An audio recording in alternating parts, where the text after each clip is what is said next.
encontrava na casa. E muitas das vezes, o evangelho de hoje, em vários locais, a preocupação é quem vai pregar, a preocupação é quem vai louvar, quem vai estar lá.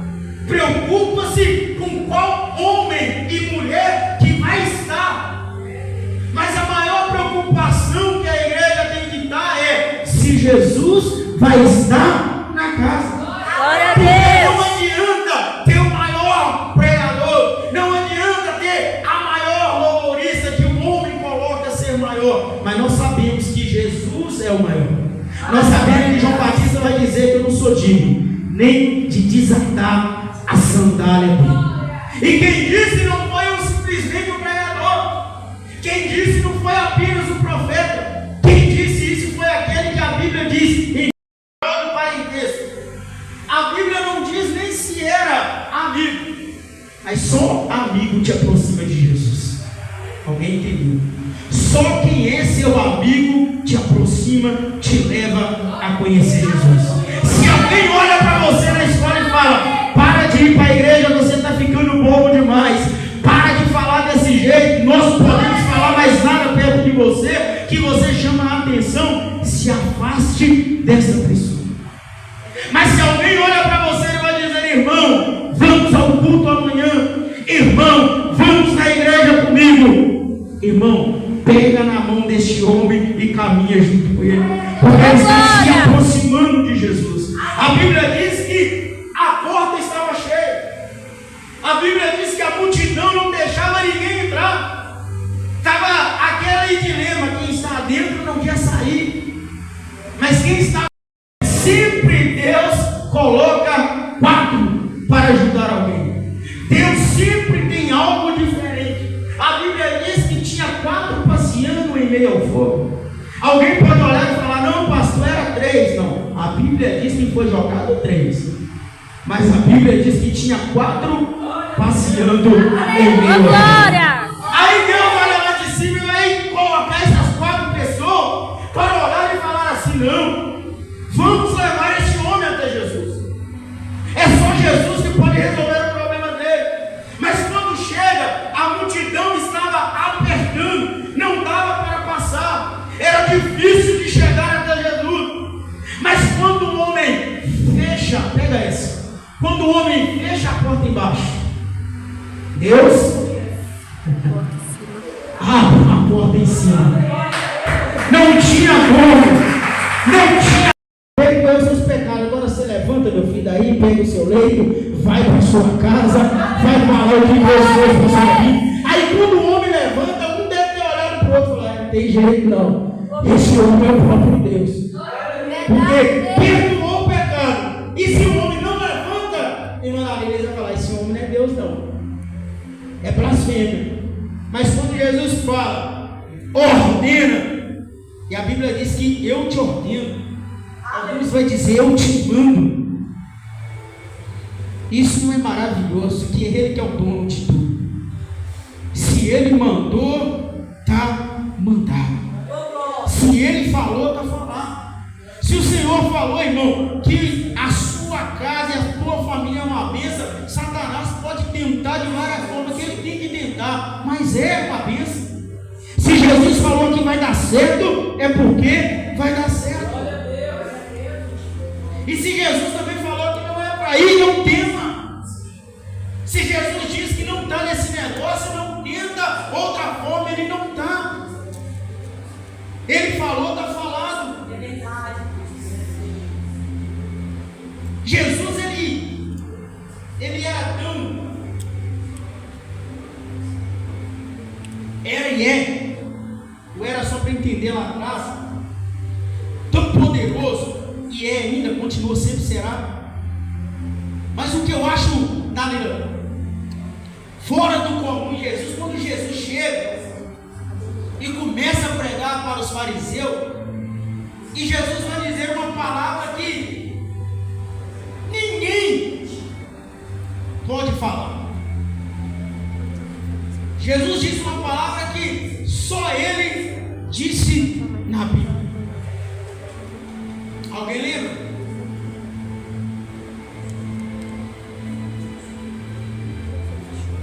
Alguém lembra? Uma palavra que Jesus disse é pouca coisa. Essa palavra vem antes dessa frase. Aliás, depois. Ainda antes que Abraão existisse, eu sou. E quando Jesus disse eu sou, eles não ficaram irritados com Jesus, pastor, por conta que Jesus disse ainda antes que Abraão existisse, eu sou, não. Aliás, ainda antes que Abraão existisse. Até aí estava tranquilo. Mas quando Jesus disse ainda antes que Abraão existisse, eu sou, eles ficaram a ponto de querer matar Jesus. Por quê? Porque ninguém podia falar isso. Eu sou. Eu sou o quê? Eu sou professor, eu sou médico, eu sou pintor, eu sou... Você tem que ter alguma coisa depois. Mas quando eles falaram, Jesus olha para você, ainda antes que Abraão existisse, eu sou. Jesus estava falando com ele lá em Êxodo. Quando Deus chama Moisés na sarça, aí Jesus estava dizendo para ele, lá na sarça eu já era, o que vocês estão pensando aí, meu filho? Lá na sarça ardente eu apareci a Moisés e disse para ele, eu sou o que sou. É por isso que eles ficaram abismados com Jesus. Ele não pode dizer isso. Ele está se rotulando o próprio Deus, porque foi o único que disse, Moisés, fala com eu sou, te enviou. Aí quando Jesus disse, ainda antes que Abraão existisse, eu sou, aí eles falaram, mas espera aí, ué, como é que esse homem fala isso? Ele está se rotulando o próprio Deus. E eles estão tentando dizer, mas você não tem nem 50 anos e viu Abraão? Nem 50 anos e viu Abraão. Não sabendo ele que as suas mãos criou todo o universo. Não sabendo ele que seus olhos viram tudo. Não sabendo ele que foi dado todo o poder debaixo do céu e em cima do céu. Não sabendo eles que aquele que estava conversando diante dele. Mas também chegará um dia que o dono da casa fechará a porta. Chegará um dia que a porta será fechada. Chegará um dia que a porta da graça será fechada. E a graça, o tempo da graça que nós estamos vivendo, pastor. Antes era o tempo olho por olho, dente, na época da lei. Aí muitos vão olhar e vai dizer assim, a época da lei é pior. Não é? Quem acha que a época da lei lá pegou é pior do que hoje? Vocês acham que aquela época da lei era pior? A graça é pior, sabe? O Senhor vai te dar oportunidade. Aí você pega e fala assim, tá tranquilo, né? A graça cobre. Peca de novo, tá tranquilo. A graça cobre. Mas a graça vai cobrar também. Chegará um dia que estaremos diante dele para ser julgado. E a graça que nos deu tanta oportunidade de se arrepender vai ser a mesma que vai nos julgar. Você não quis. Que dá várias oportunidades. E é tão complicado e difícil essa graça, pastor, que Jesus vai dizer que se os sinais que foram feitos em Cafarnaum, Corazim e Betsaida tivesse feito em Sodoma e Gomorra, tivesse feito naquela cidade, muitos teriam se arrependido. Vai ter menos rigor para eles. O juízo para Corazim, Betsaida e Cafarnaum vai ser mais rigoroso do que para Sodoma e Gomorra. Então, nós temos que tomar muito cuidado. Errar e pecar, todo mundo erra e pega. Mas seja como Davi, Senhor, não retire de mim o teu Santo Espírito. Perde tudo, perde a oportunidade de tocar, fica no banco, não vai pregar mais.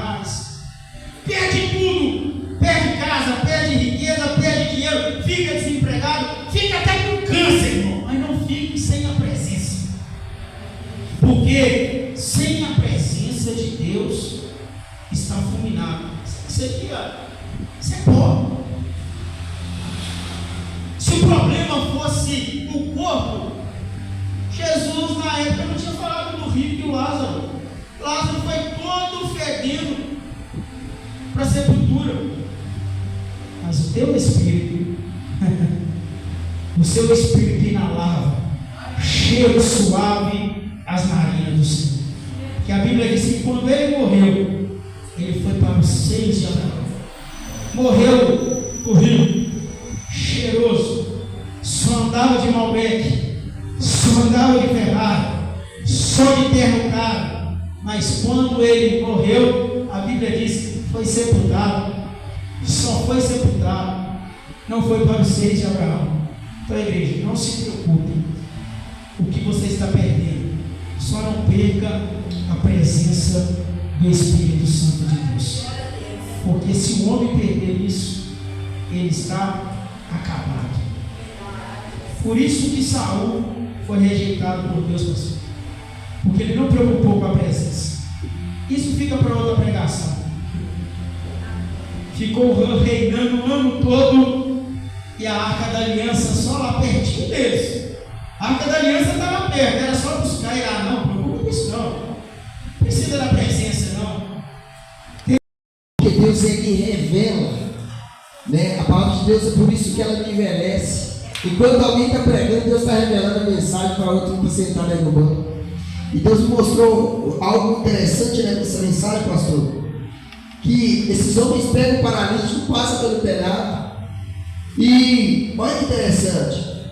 E Jesus, vendo a fé deles, vírgula, olha, disse ao paralítico: filho, perdoados estão os seus pecados. O que tem diferente nessa frase dele? Alguém sabe o que tem de diferente? O diferente aqui é que a fé que moveu o coração de Cristo foi a fé de quem? Pegou, igreja. Pegou, irmão Márcia. Foi a fé do paralítico, pastor? Foi a fé dos quatro. Se você não é algo assim tão no Espírito, se a gente não tiver ligado no Espírito, pastor, você não vê. Foi a fé dos quatro. Porque para tirar um homem acamado no meio da multidão e levar ele na perseverança e perspectiva de cura, tem que ter fé demais, pastor. Tem que ter fé demais a Deus, a Jesus lá. Os homens têm fé mesmo, peraí. Para descer aquele homem naquela altura, naquela dificuldade. Sabe o que Deus usou assim? Que sim, você necessita de fé para ser curado. Mas Deus está mostrando aqui, pastor, que se verdadeiramente nós somos homens de Deus e temos homens de Deus de fé, o milagre acontece. Porque Deus tem compromisso com quem tem fé. Às vezes quem está aqui está desacreditado, mas nós estamos chorando e clamando a Deus com fé, o milagre acontece, pastor. Deus mostrou que o milagre, ele é bom. E o interessante mais abaixo, olha o que o Espírito fala. Aqui, olha que interessante. E Jesus conhecendo Jesus, conhecendo logo o seu espírito, que assim razoava entre si, disse: porque razoais sobre essas coisas em vosso coração. Peraí, mas acima, eles achou uma blasfêmia Cristo falar que estava perdoado seu pecado. Só que aqui Cristo revela a sua divindade, ele revela a sua soberania. E mais embaixo ele vai jogar um verde assim para ele, assim aqui, olha, aqui, irmão. Olha, para que saibais que o Filho do Homem tem poder de perdoar pé. Ele falou seu pecado, paralítico. Ele falou que tem poder de perdoar o quê? Pecado. Pastor. Você entendeu o mistério da mensagem? Você entendeu? Pastor, é assim que Deus fala, Vasco. E se a irmã Danilo estudar, Deus vai falar de forma diferente. E se a irmã Márcia estudar, vai falar de forma diferente, porque Deus usa é assim. Então talvez na sua simplicidade aí pensa, nossa, talvez eu não sou usado assim. É só abrir e dar lugar. Porque Deus ele fala. Deus ele fala. E disse Jesus a quem é o paralítico, olha, para que saibais que o Filho do Homem tem poder na terra. Aí a Bíblia aí passou, tem um parênteses aí, ó, e disse a quem? O paralítico. Aí minha esposa interpretou, mas por que o paralítico? Aí você vai concluir aí, pastor, Que Deus, Jesus podia ter olhado o coração do paralítico e visto fé. Ele podia ter falado: a sua fé te salvou. Ele falou assim: a fé dele salvou. Às vezes nem a pessoa que está enferma, pastor, ele tem tanta fé quanto aquelas que estão do nosso lado. Amém? Que Deus possa abençoar a sua vida, pastor Bruno. Uma mensagem tremenda do céu, tá? Cristocentricamente falando. Fique de pé em seu lugar, em nome do Senhor Jesus. Quando a mensagem ela é bem elaborada, igreja, em dar lugar, o Espírito Santo de Deus ele nos revela. Amém? Glórias a Deus. Isso se chama compromisso. Amém? Estenda suas mãos para cá. Gostaria de estar encerrando. Peça a evangelina que espera um pouco. Quero conversar com ela. Em nome do Senhor Jesus. Amém? Senhor nosso Deus, nosso eterno Pai, nessa noite, ó Deus, nos intervimos diante da Tua presença. Pedimos ao Senhor perdão pelas nossas falhas, pecados, transgressões. Pai, te apresento a vida do pastor Bruno. Que o Senhor continue usando o Teu servo em espírito e verdade. Continua abrindo a sua mente, dando ele discernimento, Pai. É notório, meu Pai, que a Tua presença é com o Teu servo. É notório o quanto o Teu servo tem desenvolvido, crescido diante da Tua presença. Porque ele entendeu, meu Pai, que o lugar mais alto que ele deve estar é beijando as orlas, é tocando nos Teus pés. E é por isso que o Senhor tem honrado. Continua abençoando, protegendo, livrando e guardando. Senhor, nos leve, meu Pai, para a nossa casa, debaixo da Tua doce comunhão, na graça do Filho e no amor do Pai, e as doces consolações do Espírito Santo de Deus, não só agora, mas para todos sempre. Amém. A profecia: 1000 caiu ao teu lado, 10.000 a tua direita, mas tu não serás atingido. Aplauda-se, Deus maravilhoso. E até o culto de Santa Ceia. Amém? Não falte. Em nome de Jesus.